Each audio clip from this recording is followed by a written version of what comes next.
سن تکلیف یعنی تکلیف کی عمر، تکلیف کا سن، لڑکا 15 سال لڑکی 9 سال، جیسے لڑکی 9 سال کی ہو گئی لڑکا 15 سال کا ہو گیا، اس کے گردن پر اس کو جو ہے خدا کی طرف سے کچھ تکلیفیں آئیں گی، نماز پڑھنا، روزہ رکھنا اور دیگر واجبات جو انجام دینا.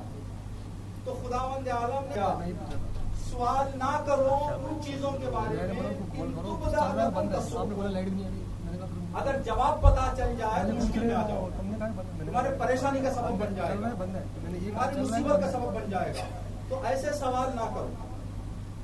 یہاں پر خدا کہہ رہا ہے لا تسألوا، سوال نہ کرو. دوسری جگہ قرآن کریم میں خدا کہہ رہا ہے فاسألوا اہل الذکر، جاننے والوں سے پوچھو. خدایا ایک جگہ کہہ رہا ہے کہ نہ پوچھو، ایک جگہ کہہ رہا ہے کہ پوچھو، ایک جگہ کہہ رہا ہے کہ سوال نہ کرو، ایک جگہ کہہ رہا ہے سوال کرو.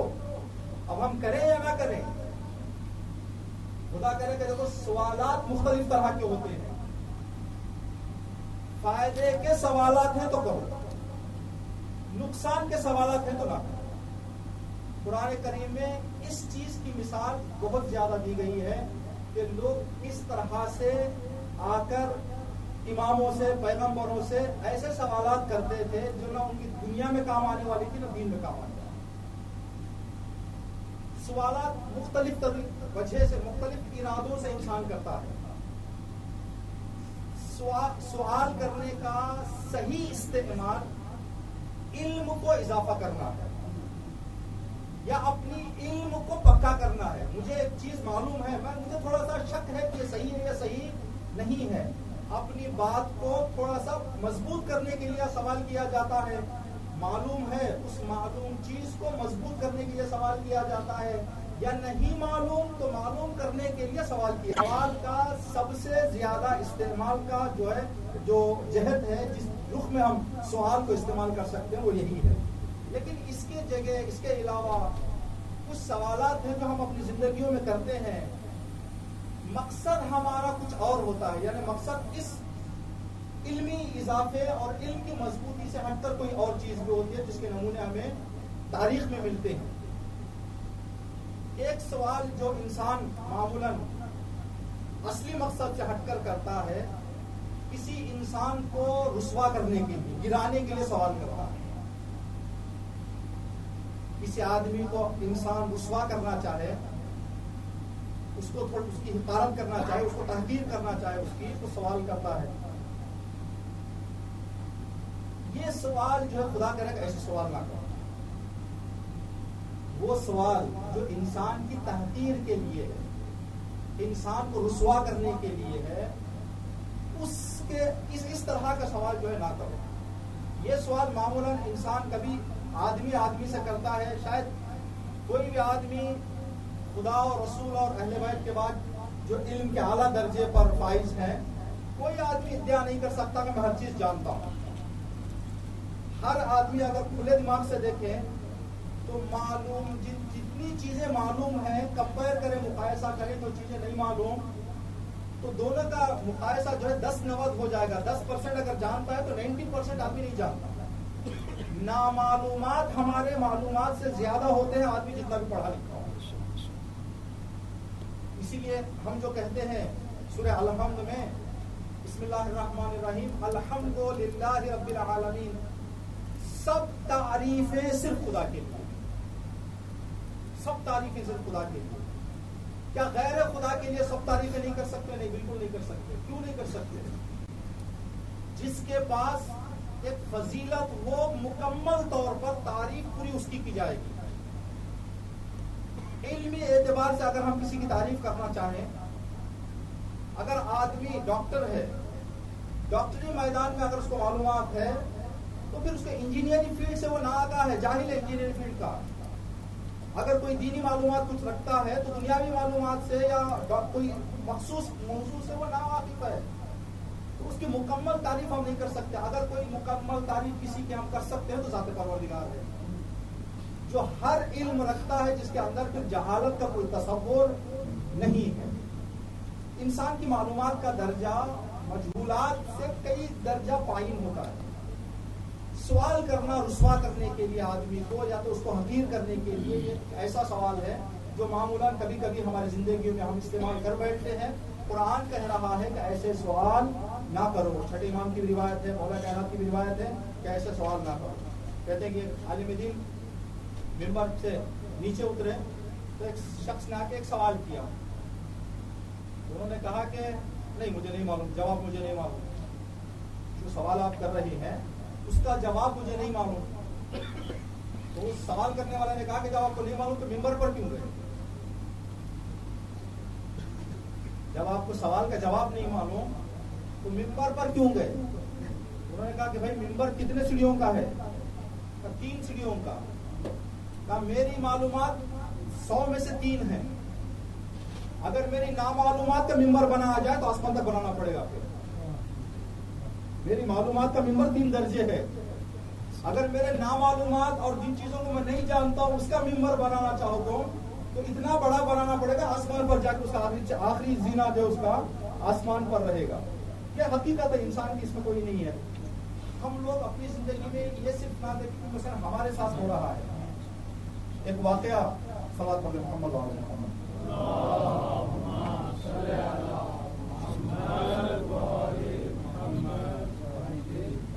تقریباً ہمارے یہاں یا نہیں ہے کہ جو سنتے بھی رہے کرتے ہیں، لیکن اس کو عادت ڈال لیں آپ. ابھی جب ماہ مبارک رمضان میں یہی سسٹم چل رہا ہے تو آپ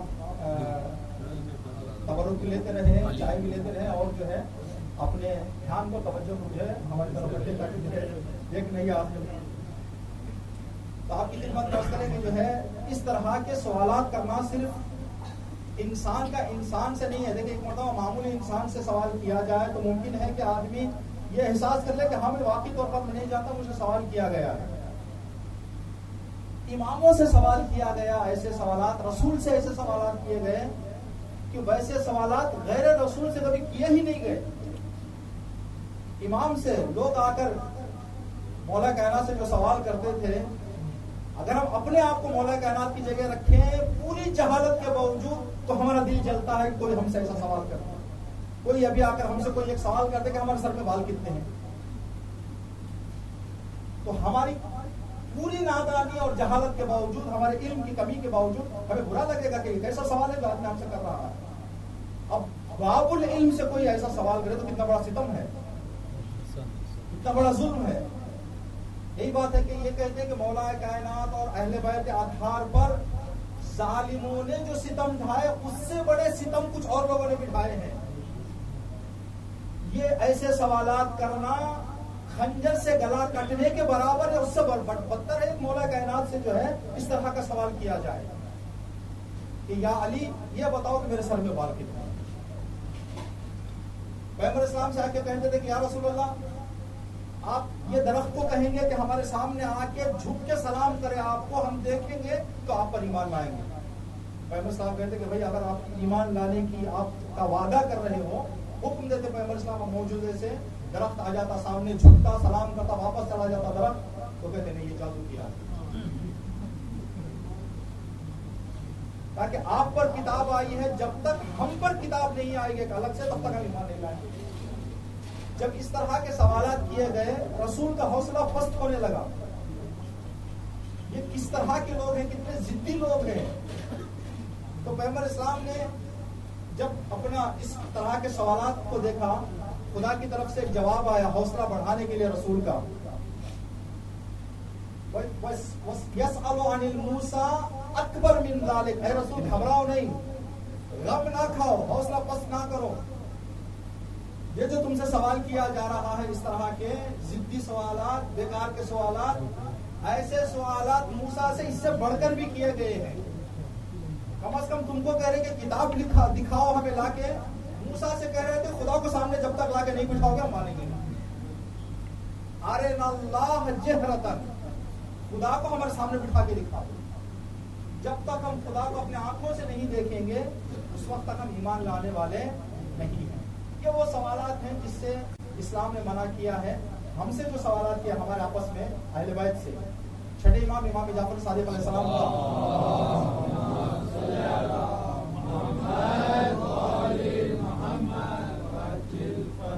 دور امامت ہے. کچھ لوگ سرکل جو ہوتا ہے، آپس میں دوست بیٹھ کے باتیں کر رہے ہیں، باتیں کرتے کرتے ایک پلان بنایا ان لوگوں نے، 3-4 دوست بیٹھ کے ایک پلان بنایا. کیا پلان بنایا کہ جو ابھی یہاں سے اٹھ کے جائیں گے چھٹے امام کے پاس، ایک سیب ہاتھ میں لے لیں گے، امام سے پوچھیں گے کہ مولا یہ بتاؤ کہ یہ میرا رزق ہے یا نہیں ہے. اگر امام کہے ہے تو پھینک دیں، اگر امام کہے نہیں ہے تو کھا لیں. دونوں طریقے سے امام کو آج رسوا کرنا ہے. نعوذ باللہ. یہ دیکھیں، آدمی جب بیٹھک کرتا ہے، میٹنگ کرتا ہے، تو دیکھیں 2 باتیں ہیں. ایک مرتبہ بے مقصد بیٹھنا ہے، ایک مرتبہ مقصد کے ساتھ بیٹھنا ہے. میٹنگ جو ہوتی ہے آپس میں لوگوں کی، ایک بیٹھک دوستوں کی، ایک مقصد کو لے کر بیٹھے یا مقصد کے بغیر بیٹھے. فرق اتنا ہے ان دونوں میں، اگر مقصد کے ساتھ بیٹھے تو گھر آباد ہوگا، اگر بے مقصد کے بیٹھے تو کسی نہ کسی کا گھر برباد کر دیں گے. کوئی نہ کوئی گفتگو کرے، اکثر یہی ہوگا کہ آدمی بیٹھا گفتگو کر رہا ہے، کوئی نہ کوئی موضوع چھیڑ دیں گے. کہا کہ چلو چھٹے امام سے جا کے ایسا سوال کر لیں. لوگ آئے چھٹے امام کی خدمت میں، آ کے کہنے لگے کہ مولا یہ بتائیں کہ یہ سیب میرا رزق ہے یا نہیں ہے. اب اس کا سوال 2 ہی چیز ہو سکتے ہیں، تو ہاں یا تو نہ. اگر ہاں بھی کہے تو انہوں نے پہلے سے برنامہ بنا رکھا ہے، پلان کر رکھا ہے کہ کیا جواب دیں. اگر کہیں نہ تب بھی ان کا پروگرام ہے کہ کیا جواب دیں. تو امام نے ان کے اس سوال کا جواب اس طرح سے دیا کہ اگر یہ سیب تیرے گلے میں اتر گیا تو رزق، اگر نہیں اترا تو رزق نہیں. اگر یہ سیب تیرے گلے سے اترا تو رزق ہے، اگر نہیں اترا تو رزق نہیں ہے. سوال کرنے والا اگر یہ بھی سیڑھی اور الف بے سیکھ کے آیا ہے تو وہ گھر سے آئے. خدا کبھی بھی اپنے اولیاء کو، صرف اولیاء کو نہیں، اگر کوئی انسان صحیح طور پر خدا کے راہ میں آ جائے، خدا اس کو کبھی خالی ہاتھ نہیں چھوڑتا. چاہے وہ عام آدمی ہی کیوں نہ ہو، عام آدمی ہی کیوں نہ ہو. علم ہونا یہ شرط نہیں ہے کہ خدا کی مدد ہمارے شامل حال ہو. مدد خدا شامل حال ہونے کے لیے، نصرت خدا شامل حال ہونے کے لیے انسان ہے، اور انسان کی نیت اور انسان کا ارادہ. تو ایسے سوالات سے ہمیں قرآن نے منع کیا ہے کہ نہیں، ایسے سوالات نہ کرو جن سوالات کے نتیجے میں کسی انسان کو رسوا کرنا چاہو، بلکہ علم کے اضافہ کرنے کے لیے، علم کو بڑھانے کے لیے، ترقی کے لیے جو ہے سوال کرو. کسی کو گرانے کے لیے، کسی کی حقارت کے لیے، کسی کو تحقیر کرنے کے لیے سوال نہ کرو. ایک اور سوال جو معمولاً ہمارے زندگیوں میں ہوتا ہے، اور قرآن اس سوال سے ہمیں منع کر رہا ہے کہ ایسا سوال نہ کرو، جاسوسی کا سوال، یا کسی کے انڈیویجل زندگی میں آدمی جو ہے زیادہ دیکھ کر جھانکنا چاہے. سوال کر رہا ہے کہ وہ ادھر گئے تھے تو کس لیے گئے تھے، ہمیں کیا لینا کس لیے گئے تھے، انہوں نے آج کتنا معاملہ کیا، جہاں تھیلی میں کے پلاسٹک میں کیا تھا. یہ وہ چیزیں ہیں جو انسان کی نجی زندگی ہے، انسان کی انڈیویجل لائف ہے. اسلام میں انسان کی انڈیویجل لائف کا بہت احترام ہے. غیبت سے منع کیا گیا، جھوٹ سے منع کیا گیا. ہمارے علماء عرض کرتے ہیں کہ جتنے بھی حرام کاموں سے ہم کو روکا گیا ہے، ان کی ایک علت جو سب سے بڑی علت ہے، یا تو خود آدمی کی عزت جا رہی ہے یا کسی ایک مومن کی عزت جا رہی ہے. دونوں کو منع کیا گیا. یعنی سارے حرام کاموں کے حرام ہونے کی ایک بڑی علت انسان کی عزت کو بچانا ہے. غیبت سے منع کیا گیا، ایک آدمی کی عزت جا رہی ہے. تہمت سے منع کیا گیا، ایک آدمی کی عزت جا رہی ہے. جھوٹ سے منع کیا گیا، خود کی عزت جا رہی ہے. یا تو خود کی عزت یا دوسروں کی عزت کا لحاظ رکھ کے قرآن اور اسلام نے جن چیزوں کو حرام قرار دیا ہے صرف عزت کو بچانے کے لیے. تو انسان کسی انڈیویجل لائف میں، کسی کی نجی زندگی میں دخالت اور مداخلہ کرنے کی اجازت اسلام کسی کو نہیں دیتا. ہاں، ایک صورت میں اجازت ہے کہ ہم کسی کی نجی زندگی میں انٹری لیں اور وہاں پر جو ہے اس کو ہم یا تو ہدایت کریں، یا تو اس کو جو ہے ارشاد کریں، یا اس کے بارے میں کچھ معلومات، کچھ اس کا عرض کریں. اس وقت جب اس کی انڈیویجل زندگی سوسائٹی کو برباد کر رہی ہے. کسی کی انڈیویجل لائف، کسی کی نجی زندگی کے ذریعے وجہ سے سماج خراب ہو رہا ہے. مثال کے طور پر ہمارے وطن عزیز کی مثال لے لیں. ہمارے وطن میں الحمدللہ خداوند عالم اس ماحول کو باقی رکھے. خواتین کا حجاب، مومنین کی حیا، یہ دو چیزیں ہمارے وطن میں ایسی ہیں جو انشاءاللہ جب تک ہماری جان ایک کھو دے ہم ان چیزوں کو ہاتھ سے جانے نہ دیں. جو یہ چیزیں ہیں، یہ چیزیں وہ ہیں جو ہمارے پاس ہونے کی وجہ سے جن بزرگوں نے اس کو بنا کرنے کے لیے جو سختیاں برداشت کی ہیں، ان سختیوں کو ہم نے نہیں دیکھا. ہم صرف نتیجے سے فائدہ اٹھا رہے ہیں.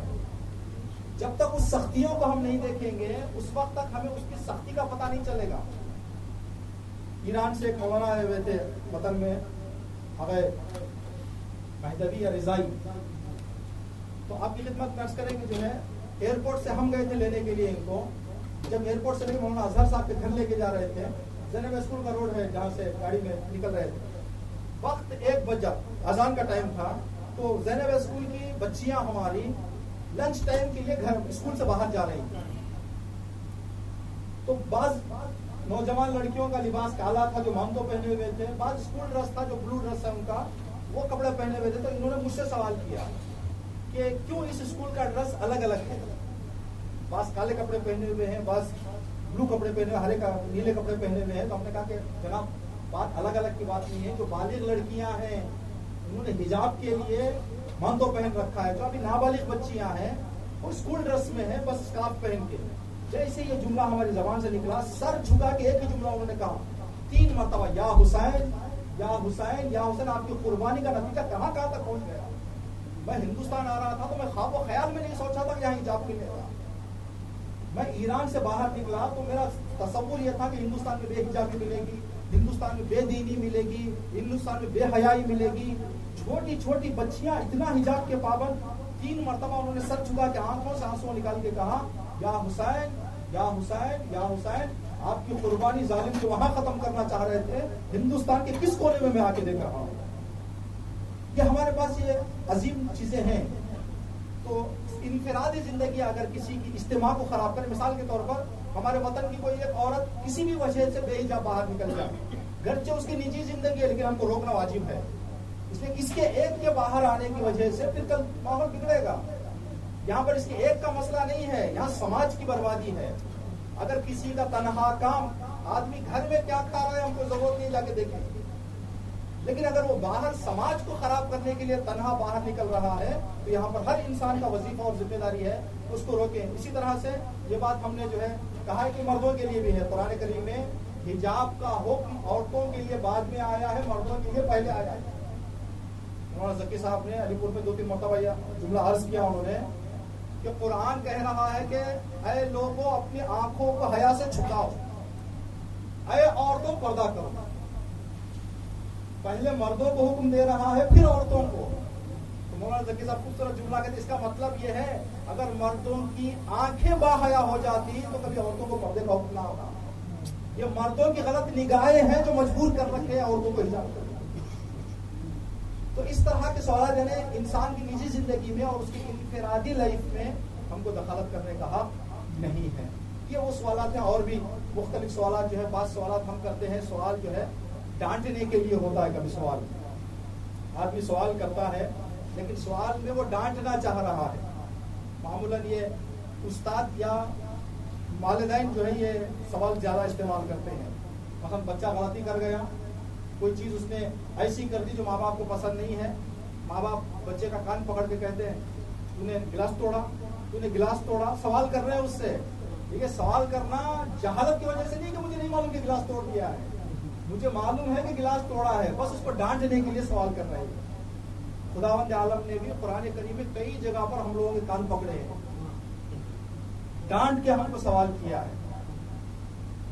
خداوند عالم نے، خدا کہہ رہا ہے کہ ان لوگوں جیسے سوال نہ کرو جو موسیٰ کی قوم جیسے کیا کرتے ہیں. ضد میں آ کر لوگ جو ہے حقیقت کو چھپانے کے لیے، یہ بھی ایک سوال ہے. یہ بس آخری مسئلہ، آدمی سوال کرتا ہے ایک جہالت کو یا اپنی خطا کو چھپانے کے لیے. اپنی غلطی کو چھپانے کے لیے. حضرت موسیٰ کے دور میں ایک نوجوان لڑکے کا ٹیرور ہو گیا, مرڈر ہو گیا, تو لڑائی ہونے کا امکان تھا. لوگوں نے آ کے سوال کیا کہ اے موسیٰ پیغمبر اس کا حل نکالو. ایک جوان کا انتقال ہو گیا ہے, کون اس کو قتل کیا ہے اس کا پتہ نہیں چل رہا ہے. اس جوان کے گھر والے 2-3 لوگوں پر گمان کیے ہوئے, ممکن ہے کہ خاندان کی لڑائی شروع ہو جائے. اس سے پہلے کہ لڑائی شروع ہو جائے آپ نبی خدا ہیں, اس مسئلے کا حل کریں. حضرت موسیٰ کلیم اللہ ہیں, کوہ طور پر گئے, خدا سے کہا کہ پروردگار یہ مسئلہ ہے, ایک جوان کی موت ہو گئی ہے, قاتل کا پتہ نہیں چل رہا ہے, آپ بتائیں کہ اس کا راہ حل کیا ہے. خدا نے کہا کہ بنی اسرائیل سے کہہ دو کہ ایک گائے قربانی کریں اللہ کے نام پہ. اس گائے کے بدن کا قربانی کرنے کے بعد ایک گوشت کا حصہ توڑ کے اس جوان کے سینے پہ مارے, اٹھے گا اور بتائے گا کہ کس نے اس کو قتل کیا ہے, پھر مر جائے گا. یہ کام کرو. حضرت موسیٰ اب یہ پوری تکلیفوں کے زحمتوں کے بعد آ کر کہنے لگے کہ اے بنی اسرائیل, خدا نے کہا ہے کہ ایک گائے قربان کرو. ان لوگوں نے کہا کہ رنگ کیا ہو گائے کا, کلر کیا ہونا چاہیے. پھر حضرت موسیٰ واپس گئے, خدایا رنگ کیا پوچھ رہے, کہا کہ گولڈن کلر ہو. واپس آئے, کہا کہ ایج کیا ہو. واپس گئے حضرت موسیٰ, خدایا ایج پوچھ رہے ہیں. کہا کہ اتنی ہو کہ نہ اس سے دودھ نکالا گیا ہو نہ کھیتی کی گئی ہو, اتنی ہو. واپس آئے, کہا کہ جو ہے ان سے خدا سے جو ہے اس کے عمر اور رنگ. ایک سوال اور انہوں نے کیا تھا, خدا نے کہا کہ سینگ کیسے ہو, کچھ اس طرح کے مختلف سینگ. یہاں پر علماء کہتے ہیں کہ ان لوگوں کی یہ سوالات وہی لوگ بار بار کر رہے تھے جنہوں نے قتل کیا تھا. اس لیے کہ اگر جواب جلدی آ جائے گا تو ان کا جرم پکڑا جائے گا. انسان سوال کرتا ہے کبھی جرم کو چھپانے کے لیے, جرم کو چھپانے کا. مولا کائنات جنگ صفین میں پوری جنگ کی گرمی میں ہے, ایک آدمی آگے بازو آ کے کہتا ہے کہ یا علی آپ کا نظریہ خلیفہ دوم کے بارے میں کیا ہے. امام نے کہا جنگ کے بعد سوال کرو, مجھے کے لیے جاؤ یہاں سے, تم ماحول خراب کرنا چاہ رہے ہو یہاں پہ آ کے, وسوسہ کرنے کے لیے, آدمی کو بہکانے کے لیے.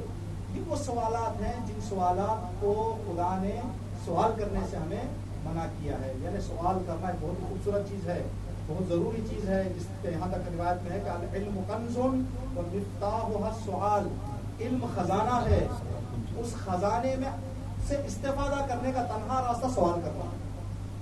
جب تک آدمی سوال نہیں کرے گا اس وقت تک وہ علم سے استفادہ نہیں کر سکتا. لیکن آدمی کو تشخیص دینا چاہیے کہ میرا سوال کس طرح کا سوال ہے. کہیں میرا سوال کسی کی توہین کے لیے تو نہیں ہے, کہیں میرا سوال جاسوسی کے لیے تو نہیں ہے, کہیں میرا سوال کسی کی انفرادی زندگی کے لیے تو نہیں ہے. اگر ان چیزوں کا لحاظ آدمی کر لے تو انشاءاللہ اس نیک عمل سے اور نیک چیز سے جو ہے فائدہ اٹھا سکتا ہے. اگر خدا نخواستہ اس سے صحیح سے تشخیص نہ دے آدمی اور اس کو تعین نہ کرے کہ میں کیسا سوال کر رہا ہوں, بجائے اس کے کہ علم آگے بڑھے, علم جو ہے پیچھے آئے گا. بجائے اس کے کہ قوم کی ترقی ہو یا اجتماع کی ترقی ہو, اجتماع کی بربادی اور اجتماع کی تنزلی کا جو ہے سبب بنے گا. انشاءاللہ پروردگار عالم ہم سب کو قرآن کریم کی تعلیمات پر عمل کرنے کی توفیق عنایت فرمائے. جناب اختر صاحب آج کے اسپانسر ہیں. ایک سوال ہو گئے کل انشاءاللہ کل. ایک سوال یہ ہے کہ جو آیت ہم نے قرأت کی کون سا پارا جو دے دیا جواب وہ دے دیا.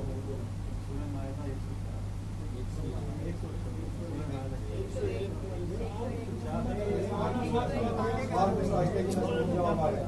سورہ مائدہ سورہ نمبر 5 آیت نمبر 101.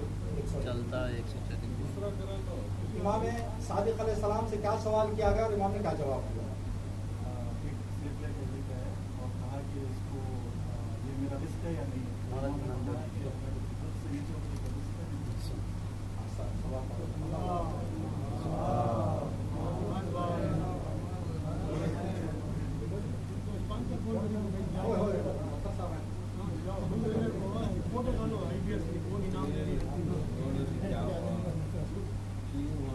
ایک جملہ اللہم اغفر لنا قبول السرور کا, کل اللہم اغفر لنا